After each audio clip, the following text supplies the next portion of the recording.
The number of coronavirus infections is still climbing in New York and across the country. Health experts are rushing to find a vaccine to stop the disease and a treatment for patients. Joining us now to update the latest efforts is Peter Pitts, president and co-founder of the Center for Medicine in the Public Interest. And Peter, how close is the United States to developing a treatment for the coronavirus? Well, there are different types of treatments. When it comes to a vaccine, it's about 10 months to a year away. And by vaccine standards, that's pretty quick. There are a lot of companies all around the world who are looking into it very seriously. Everything else has been put aside, so there are a lot of shots on goal. So I'm pretty optimistic. Relative to treatments that might make the symptoms less severe or shorten the course of the virus, there are a number of existing drugs that the FDA has given what's called an emergency use exemption, which means that doctors can use them off-label at their discretion. And then there are a whole bunch of current drugs in development, not yet approved by the FDA for anything, that might be viewed as positive for COVID-19. So again, there are a lot of things that are happening. It's all relatively good news. But we have to remember that in terms of using the products that are currently on the market, that the plural of anecdote isn't data. While doctors can use these products at their discretion, we still need to collect the scientific data to really understand both the benefits and the risk. And that's happening simultaneously to actually doctors having the ability to use them. So we bent the rules a little bit, but these are desperate times. Yeah, more than 4,000 New Yorkers are receiving the anti-malarial drug hydroxychloroquine right now in hospitals statewide to treat their infections. The president has called it a potential lifesaver. How promising is that medicine? Well, let's separate the hype from the facts here. Clearly, again, there are anecdotes that chloroquine has helped a lot of patients, and that's certainly promising.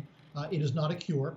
What it does is it ameliorates the symptoms and shortens the course of the virus, which means that it's most important for people at the highest risk. Older people, people with underlying conditions, people in the hospital.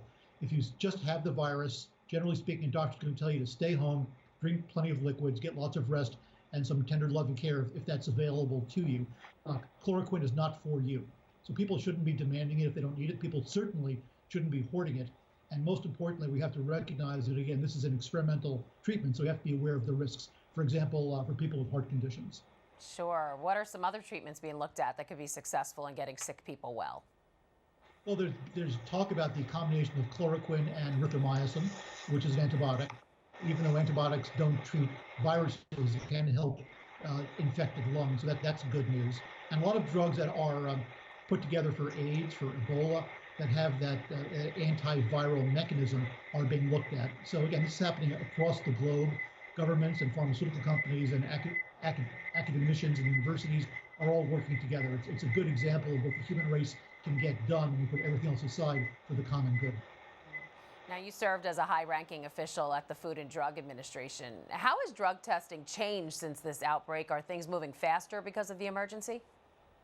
They're definitely moving faster, not just for drugs and vaccines, but also for devices, testing devices, both for the disease and blood tests that can determine whether or not you've got the antibodies which show that you've already had the disease. And that's incredibly important because we want to, not only do we want to measure who's got the disease or who's healthy, but we need to know who's already had the disease, because that's going to be a huge number of people very soon. And those people can go back to work. We want to make sure, especially if you're a healthcare professional, doctor, nurse, hospital technician, police officer, firefighter, or even somebody that's stocking supermarket shelves. Understanding if you've already had the disease puts you in a whole different category of safety and confidence. All right, Peter Pitts, president and co-founder of the Center for Medicine in the Public Interest. Thank you for joining us. My pleasure. Stay safe.